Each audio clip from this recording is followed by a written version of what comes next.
Alright, let's solve this question together. It says 5 raised to the power of x is equal to 60. We're going to solve for x in this question, okay?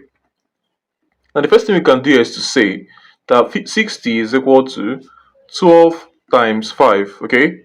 So 12 times 5 is equal to 60. Now we can say that 12 is the same thing as 2 squared multiplied by 3, okay? Now multiplied by 5. So 2 squared is 4, 4 times 3 is 12, 12 times 5 is 60.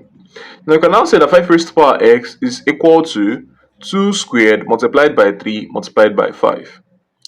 Now, at this point, we can say let's say the logarithm of both sides. So the logarithm of 5 to the power of x is equal to the logarithm of 2 squared multiplied by 3 multiplied by 5.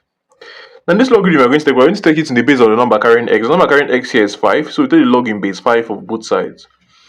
Log of 5 to base 5 raised to the power of x. When you have log of a to the power of b, it's equal to b multiplied by logarithm of a. So this will become x multiplied by logarithm of 5 to base 5 will be equal to, on this other side, it's split up and put plus. So we have log 2 squared in base 5 plus log 3 in base 5 plus log 5 in base 5.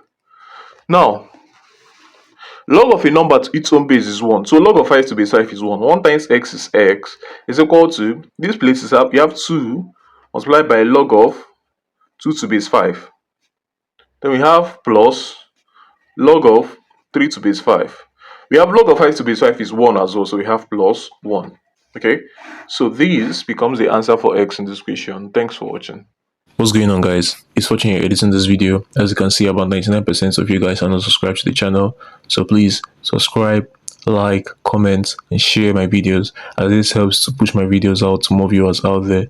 The more you subscribe, the more viewers can see my videos, the more we grow in this community. Thanks for watching, and I'll see you guys in my next video.